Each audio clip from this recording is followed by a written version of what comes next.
we've got this incredible network of 200,000 kilometers of public rights of way and footpaths and things, which historically was used for walking between towns and cities. How did we forget that? And how has no one put it into a system before? And so how is what we are doing should not be disruptive? And I'd even say, like, the idea of children playing on streets now would seem as being a bit disruptive, right, compared to parking in cars. But at what point did it happen that way around? Because actually it's cars that are disrupting children from play, surely. So my notion of what disruptive is isn't necessarily about being chaotic or doing something which is sort of unproductive.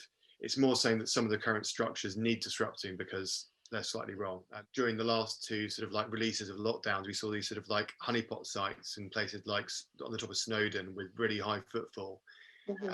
Essentially, I would argue because actually many people aren't aware of all the places where they potentially could go walking.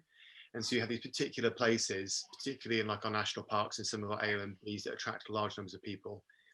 If our thinking is right, slowways should actually encourage people to spread out more across the country and make journeys that they wouldn't have otherwise thought. So what that means is there will be more people, maybe like not many more, like a really small number more of people walking, I don't know, in like Shropshire or like, I don't know, part of Birmingham or something that they wouldn't have otherwise have thought of walking there. But could it potentially, I mean, I say potentially, could potentially take some of the people who would otherwise be on the top of Snowdon and take them somewhere else instead. So I think it will help to redistribute the load, if anything. People can, different sort of minds can get involved. You can get involved in different ways. So some people want to get involved because they want to create routes, others because they want to criticize other people's routes, other people want to just be active, others will want to be creative, others will want to go on journeys to reflect. So something very powerful about the different ways in which people can get involved. You know, sometimes you can do things that add to your story, which aren't necessarily about studying in the traditional way or asking your boss for a work experience opportunity or all those sort of traditional ways of accumulating power in your life. Sometimes you can just do something enjoyable, which adds to your story, that gives you a different way of looking at the world that helps you move forward. So there's tension in the project between the reality of the world we live in and the world that we want to create. And there's this, I'll answer your question in a roundabout way. An interesting byproduct of the project was we've got this idea that you should be able to walk between these two places. And many people will think that slowways is a network of just single routes for doing that.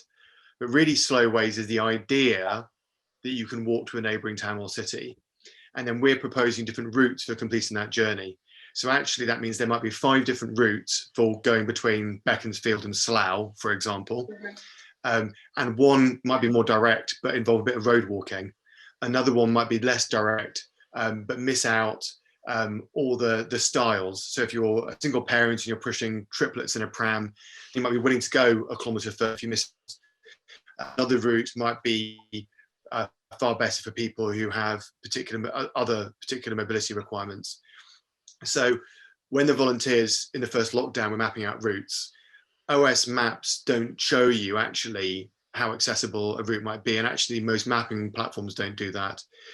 So in the next phase of the project, when we ask people to go and walk and test these nearly 7,500 routes, we're going to be asking some people, not everyone, some people who'd like to survey the routes and tell us the number of styles, the steepest gradient, whether it's likely to get very boggy or muddy at particular times of the year. A lot of people are afraid of cows, apparently, one thing we found through our research. So, you know, is there a high level of certainty that it's going to go through a field of cows, or might it be a cow-free route? So the issue of mobility is really important to us. But what I'd say is that it's really complicated, and I'm not sure anyone's done it that well yet. And there's lots of organisations that are trying to do it well.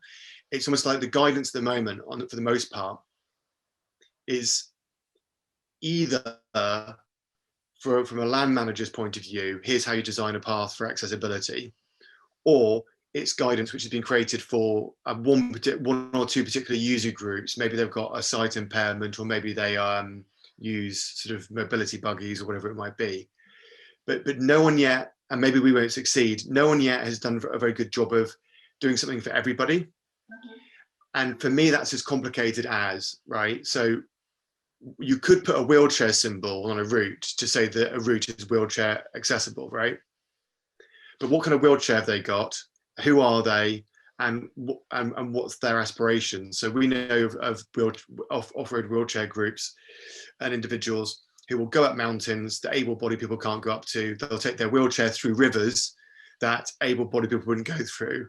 Wow. They would get stumped if they came across a stile or a fence or a wall, but they would do just fine, thank you very much, over other kinds of hurdles, especially if they have someone with them. So we're taking, I'll give you a longer answer than what you're expecting, I think, but so we're going to be taking a slightly different way into this than most people would expect in the way that we grade and assess routes, because we want to try and be holistic. We might well fail, but that's what we're trying to do.